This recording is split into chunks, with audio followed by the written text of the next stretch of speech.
Welcome to This Just In with this Just In as your host, Justin Corr. This is a show where we take a deeper dive into the stories most important to you with the people who bring you those stories. And today, a very special correspondent, Tom Evans, former Lori Vallow Daybell juror turned now author. Tom, thank you so much for taking the time. Thank you for having me. Really appreciate it. We're going to talk about Vallow Daybell's latest appearance in the news, her first sit-down interview in just a second. But first, Tom, let's talk about you. You're just sort of a semi-retired contractor. And when did you first hear about Lori Vallow Daybell? Well, I couldn't help but see it on the news. Right. But I'm not really a true crime guy, so I wasn't really paying attention. Mm-hmm. It's the kind of thing that I really purposely don't pay attention to. It can be a lot, yeah. Especially this particular story and the accusations and the allegations there. And then you got called for jury duty, you showed up one day. Did you think, like most people do probably with jury duty, hey, I'll maybe get sat for a DUI jury, but I hope that I just get released. I don't have to do anything, and then I'll go back to my life. I was under the assumption that I would be released every day that I was called in. Yeah. Never imagined. There was over 2,000 jurors or potential jurors called in. Wow. And so I just was waiting for my number to be called. Mm-hmm. I didn't even know when I was actually on the jury. We were down to 18. I didn't even realize that had happened. It slowly kind of dawned on me that I was actually on this jury, and then it got serious. And what was... all of a sudden, you're on the jury of one of the most notorious cases in the history of Idaho. What were you thinking? What was sort of the moment where you realized, like, oh, geez, like I could determine, like, this person's fate? I think when I walked in the courtroom and she was sitting there, I think that's when it really hit me. Yeah. The weight of the whole thing, and I could actually feel like a darkness and they talk about like a dark cloud over somebody or whatever. She definitely had that. Oof, jeez. And my co-anchor Maggie O'Meara talked with you right after that experience. Let's roll that now. That story she did on you then, and then sort of talk more on the other side. Andy. Tom Evans got a jury summons in March of 2023. By the time I actually got called into court, Lori was there. So then I knew for sure, because I did recognize her. So I knew what we were in for. So as you went through the process and they kept whittling down the jurors, you were probably realizing that, hey, I'm getting closer and closer to being picked here. I did, and I could see it on other people's faces too. It was just kind of dawning on us that we're on the jury. There was people crying and a lot of shock. The way it worked was there were 18, 6 alternates, but we wouldn't know who the alternates were until the trial ended. Evans says he didn't know many details about the Lori Vallow case. Not knowing anything about her going into this made it hard for me, and I was really trying to just keep up with the testimony and everything that was going on. There just, I think, came a time when it just seemed like, with all of the evidence put together, that she was definitely guilty. She would just sit with her head to the side and her wavy hair kind of covering her face and just kind of a sad look on her face. A few times did I actually see her react. When they showed the pictures of the exhumed bodies, of course, she was really slumped down and looking away the whole time with her head down. The other time I saw her was when one of the witnesses was testifying, and she was just staring daggers. Lori was staring daggers at her in a really kind of just intense way.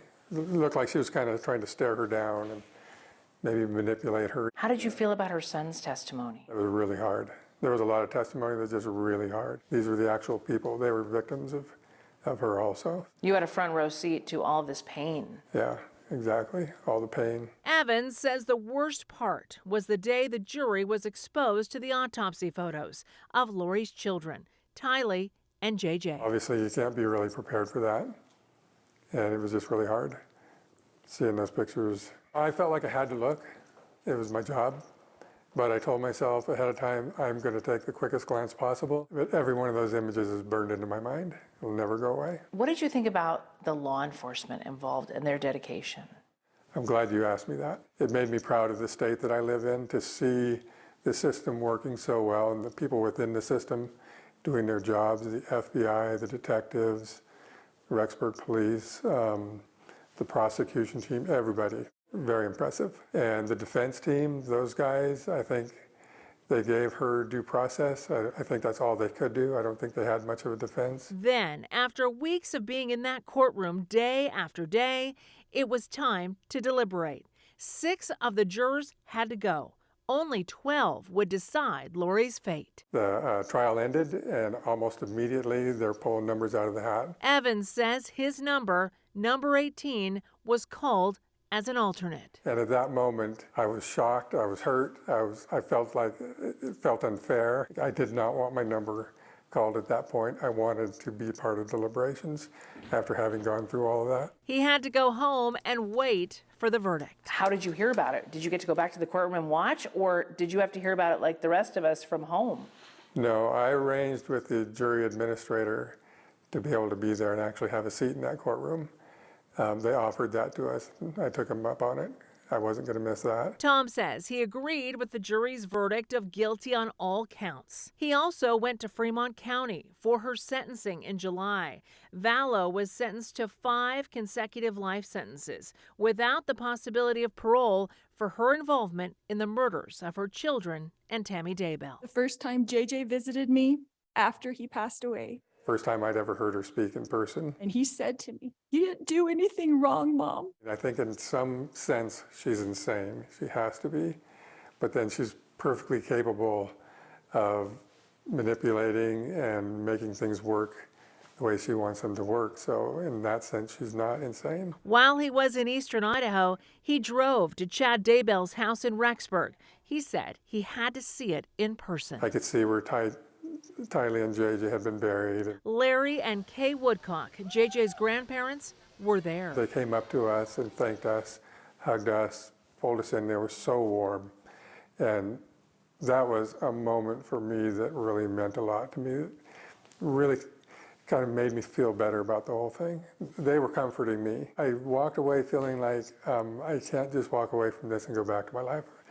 What am I going to do? And it came to me that there was a story to be told, and I thought, I'm not a writer, but I'm going to write a book. That's what I'm going to do. Evan's book is called Money, Power, and Sex, the Lori Vallow Daybell trial, by juror number 18. Prosecuting attorney, her opening statement started out with money, power, and sex. And that was some of the first words I heard sitting in that trial as a juror. And it just kind of resonated with me, I guess. I wanted to tell the story about the police and the prosecution and the court system, my experience as a juror and the trial, Lori and Chad's past. I talk a lot about Tylee and JJ and Charles and Tammy. I talk a lot about preppers, fundamentalist offshoots, and other cults. Tom wears a wristband and has a picture of JJ and Tylee on the wall above his computer to keep him focused on the victims. When I'm doing my research and I'm writing, sometimes it gets pretty dark. I see their faces and it kind of inspires me, and I feel like they're telling me that I can tell their story. He says he just can't walk away from this case. Not yet. I think the idea is you go serve your time and then you go right back to your life. That's 100% what I was expecting to do. But when I walked out of that courtroom, there was no way that was going to happen. So incredible to hear all that, Tom. We were talking while that was rolling that it was sort of impossible to not hear about this story and these accusations. And Lori Vallow Daybell in the years and months leading up to this, and yet you were chosen for the jury for that 18. Were you able to stay objective, and why do you think they chose you for the jury? Yeah, I was able, there's an emotional side. My emotional side would have been prepared to convict her on day one, right? Yeah. But there's a pragmatic side. And I'm able to separate those. And I think you have to give jurors credit. I think most jurors are able to do that. Your father, your grandfather, hearing and seeing all that evidence. I don't know if I would have been able to do that. How did you process that? Were you able to process that? And did writing the book help you sort of get through that? Yeah, writing the book was therapeutic for me for sure. It is really hard to process. I think also it's not just the victims, her victims, but it's also the living victims sitting there in the courtroom, right? And Yeah. I didn't know those people until I met them during the trial, and I didn't actually meet them in person, but I could see them during the trial, and having so much sympathy for those people. Yeah. You're writing another book about the Chad Daybell trial as well. Why are you doing that? I feel like I have more answers now than I had. I understand more, or at least I've thought it out better. I don't know if I actually know more, but I've thought things through better. I still have a lot of questions, though. Let's talk about Friday here as we're recording this. Lori Vallow Daybell's first sit-down interview, Keith Morrison, NBC, 2 hours. Some folks, we'll start with this, they criticized Dateline and NBC for having her on there, saying it's like, why are you giving more attention to her when that's exactly what she wants? You also wrote some books about these cases. What do you say to people who have that criticism? I would like to know how Dateline was able to get that interview. Yeah. I've been trying to do that. And I would actually really like to sit down.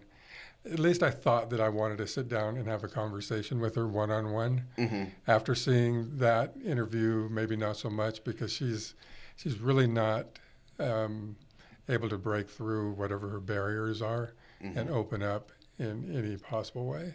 Now let's talk about that. It was 2 hours long. We were expecting it to be really revealing, but it seems like it was just, according to, what the court found and the evidence there and what she was convicted of, just a lot more lies. A lot more of the same. Yeah. Yeah, she's really good at that. We talked about her, certainly having some mental illness, but you said on the show on Wake Up Idaho this morning as we're recording this, that she's not mentally ill enough to not understand what happened. You believe that? And you think that she absolutely knows she's lying? Yeah, so I'm not a psychologist. Sure, yeah. Neither am I. Yeah. But I've studied her a lot over the last couple of years, right? So I think that she has mental illness for sure, but she's also able to reason, and she understands that she has to try to hide her crimes, so she's capable of that. But I kind of feel like I'm starting to see a little bit of a crack in her armor. If you've ever been around anybody with dementia or Alzheimer's or a mental illness, there's an expression that you see on their faces that's real common, and kind of a stubbornness that they seem to have. And I see that in Lori. So that's interesting to me. So that points to me to the mental illness side. Okay. But then the things that she says, she knows perfectly well that she's lying. I believe she knows that she's lying, and she's doing it for a purpose. So she's able to reason with herself. What purpose do you think that is? That's a good question, because she knows she's going down, right? She's already been convicted. Right, she's already been sentenced, yeah. She's going to be convicted in Arizona. But I think in her mind she might believe that she says her and Chad will be exonerated after the second coming, it was supposed to be June 2020, I think, according to Chad.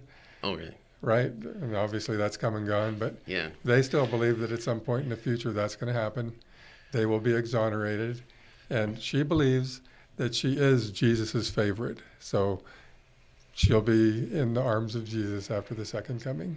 And she said that she, as you talked about, had a vision somehow that she and Chad would be exonerated, and that she pinned the blame for what happened on her daughter, who, again, these are her claims, which evidence does not point to this at all. She's already been convicted of this, pointed to her daughter killing JJ and then committing suicide. When you heard that on this Dateline interview, what did you think? Well, the first thing is it's infuriating to hear her say that, try to blame things on Tylee. I think Tylee was a victim of hers her whole life. I think that Tylee was manipulated by Lori, brainwashed by Lori. Tylee knew to lie for Lori. Like you see the police interview with her after Charles was killed. Yeah. And I don't think Lori really even had to prompt her much. I think Tylee would have known what Lori would want her to say, and she would do that. And Tylee also knew that Lori was dangerous. She knew that Lori had called her dark, so I think she knew she was in danger. Jeez, no, I can't imagine that life, and then to be accused of those things, even after you've been killed by her. Did you learn anything new about her from this interview, even though, again, you were a juror on her case, and we've talked about her, again, continuing to lie? Anything new? It was a really good recap of the whole case, and even I needed that. Yeah. And I've been studying this for over a year, but still, I needed that. So that was good. As far as anything new, it's just the only real thing that I could say would be that little crack that I think that I see in Lori. Yeah. Some of the other things that stood out to you here, you said when Keith Morrison asked her, "Did you watch your children die?" and she said, "That's a really sad question. Yeah. That's sad." What does that even mean, or do we know what that means? To me, that means she's able to reason. Yeah. Just to hide her crimes.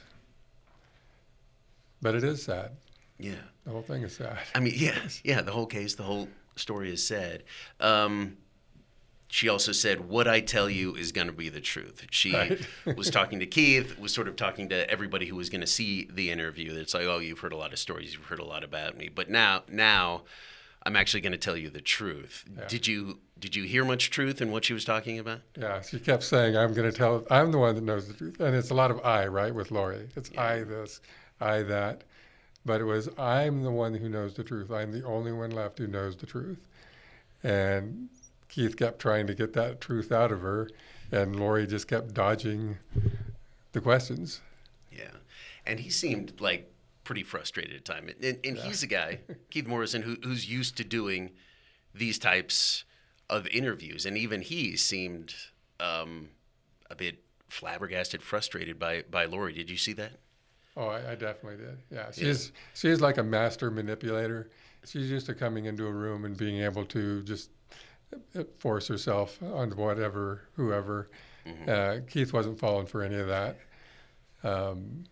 I suppose she's lost some of her skills in that way. She's gotten a little rougher, having been in prison and all that kind of stuff. Maybe isn't quite as pretty, and so maybe it's a little harder for her to use her charms to manipulate people.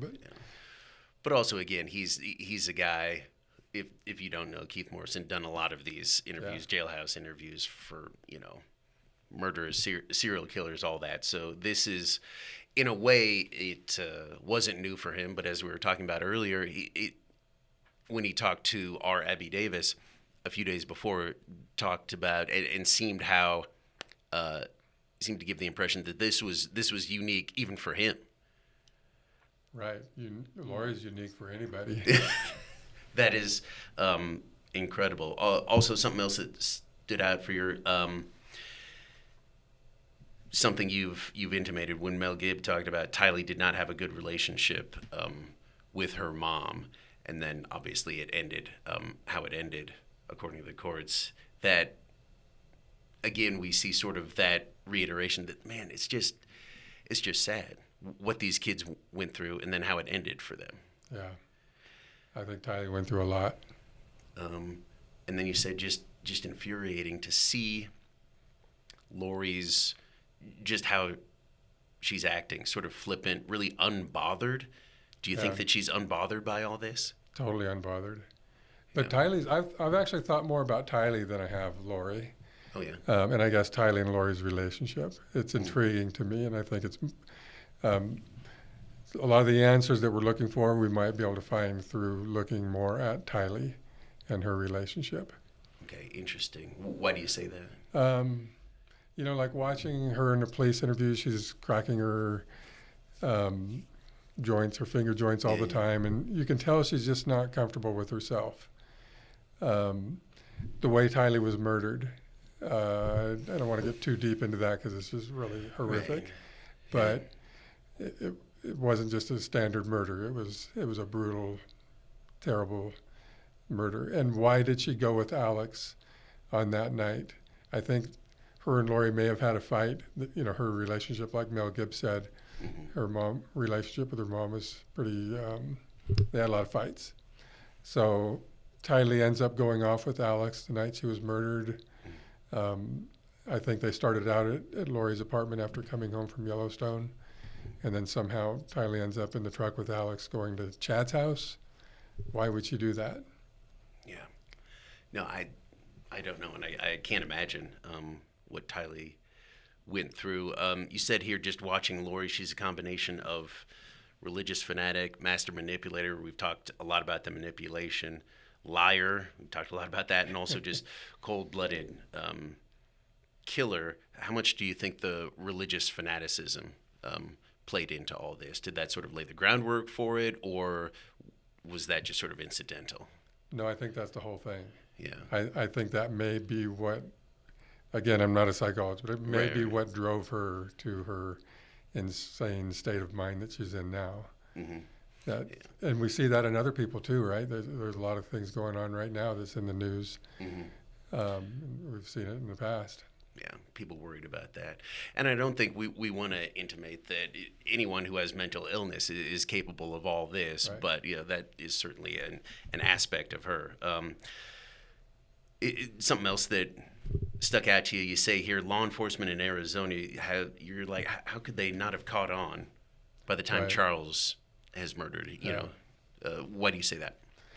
Well, just watching how that all went down, you know, when Charles first called the police and they came and interviewed him, and he told them about Lori and the danger that he was in, the danger that her kids were in. Then a short while later, he's actually murdered.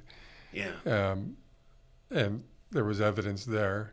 There was a bullet in the floor indicating that the second shot that Alex took was after Charles was down on the floor and no longer a threat. So that would mean it's not self-defense at that point. And Arizona just let that go. And then Alex's and Lori's stories didn't really totally line up. They had plenty of reason to be suspicious at that point, but they just let them go. Do you think this trial now, she has another trial about to start here at the end of the month in Arizona, where she's defending herself. Do you think that, a lot of people ask me, like, why are they doing this? Like, she's already sentenced to life. Is this partially so that, I mean, Arizona prosecutors and police can finally charge her, prosecute her, sentence her, something maybe they feel like they should have done a bit ago? Right, finally do the right thing. A little bit too late, but finally do the right thing. And also, I think justice for Charles is really important. The family members, it's important to them. Yeah, I know they're certainly clamoring for that, even though she is already facing life. Yeah, right. Important for her to face charges, get justice for Charles as well. Yeah. Just, I guess, her general demeanor on that interview. Has she changed at all since you saw her during the trial in Idaho? The only time I actually heard her speak during that trial was at her sentencing in Rexburg. During the trial, she would just sit there and kind of slump in her chair, look away a lot. Didn't really seem to be that interested in what was going on. But at her sentencing, she had a lot to say. It was bizarre. Yeah. It was pretty much, if you didn't see the sentencing, it was just like that interview with Keith, I think, is pretty much the same. So nothing new there in that regard. Okay. And again, she's going to defend herself in Arizona. Yeah. What are you expecting to hear from that down there? Because are you going to go to Arizona? I'm going to be there every day, yeah. Wow. I mean, what are you expecting? More of the same. Yeah. Yeah, I don't. Watching her pretrial hearings, she doesn't seem to have a really good grasp of the law. She thinks she does. It seems like Judge Boreski in Arizona is very patient with her. Hopefully he's not overly patient, because I think that might be hurtful to some people, some of the witnesses that are going to be called in, and so Right. hopefully he'll control her some. Right. Do you think we'll see any more cracks, as you said before, in sort of this, whatever you want to call it, a delusion or this personality or kind of this story that she continues to tell herself? I think over time, I don't know if we'll see it or not. She's going to be hiding away in prison.